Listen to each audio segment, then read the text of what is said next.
Kebergantungan antar makhluk hidup dan lingkungannya menjadi bagian dari kehidupan di dalam sebuah ekosistem.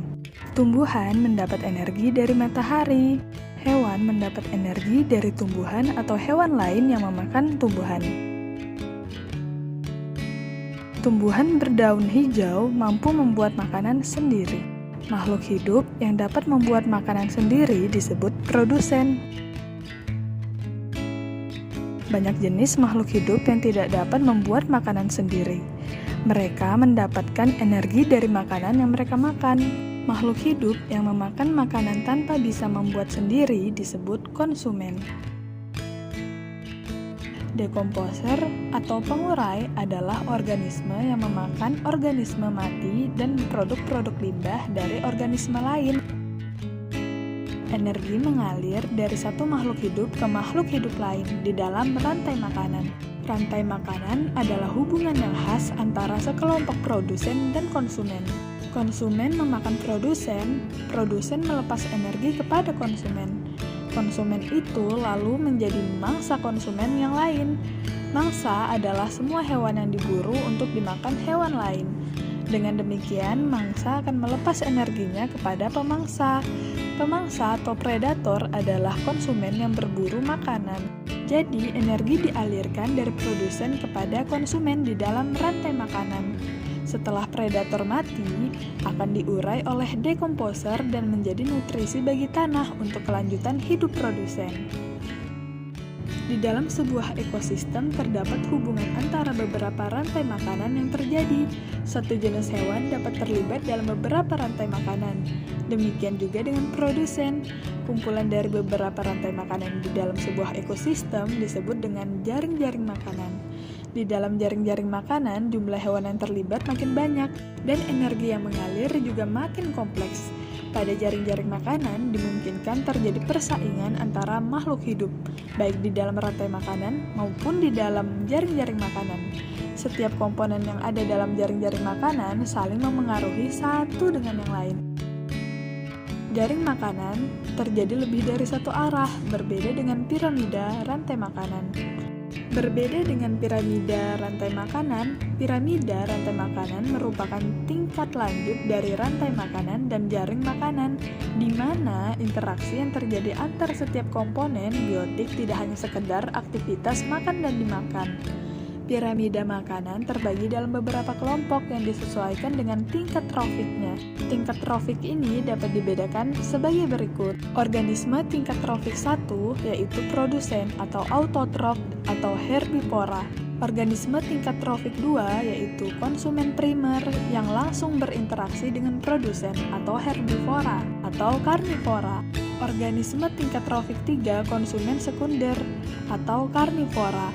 Organisme tingkat trofik 4 yaitu konsumen sekunder yaitu karnivora, dan seterusnya sampai pada konsumen puncak. Piramida rantai makanan juga dikenal dengan nama piramida ekologi. Piramida rantai makanan adalah representasi grafis dari struktur tingkat trofik ekosistem yang menggambarkan hubungan organisme pada tiap trofiknya dari mulai trofik 1 hingga konsumen puncak.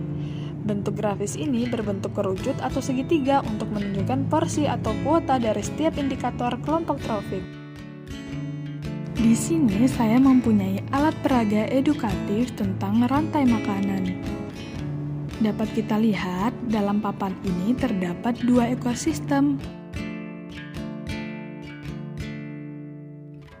Nah, sekarang kita akan menyusun rantai makanan pada kedua ekosistem berikut. Sekarang kita akan menyusun ekosistem di laut. Di dalam laut terdapat fitoplankton. Fitoplankton merupakan produsen dari rantai makanan. Maka kita menaruhnya lebih dahulu. Fitoplankton pun dimakan oleh ikan-ikan kecil. Ikan-ikan kecil ini disebut dengan herbivora.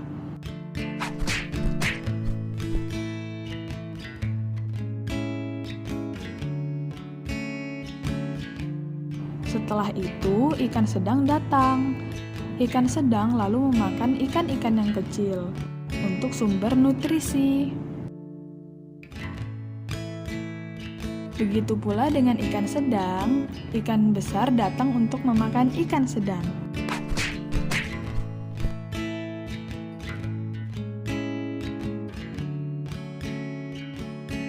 Hingga pada akhirnya predator pun datang. Predator akan memakan ikan yang besar. Sekarang kita akan menyusun ekosistem di sawah. Rumput merupakan produsen dalam ekosistem sawah. Tak lama, datanglah belalang yang merupakan hewan herbivora pemakan produsen.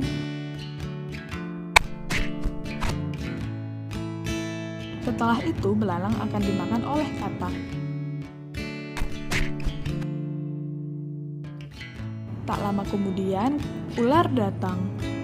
Ular akan memakan katak sebagai nutrisinya. Ular melihat elang ada di langit. Ternyata elang itu menangkap ular untuk dimakan. Elang adalah predator dalam ekosistem sawah. Sama seperti predator di laut, predator pada ekosistem sawah akan mati. Setelah mati, dia akan diuraikan oleh dekomposer. Setelah diuraikan, maka akan menjadi nutrisi bagi tanah. Begitulah penjelasan singkat tentang alat peraga edukatif, rantai makanan, dan jaring-jaring makanan. Sampai ketemu lagi.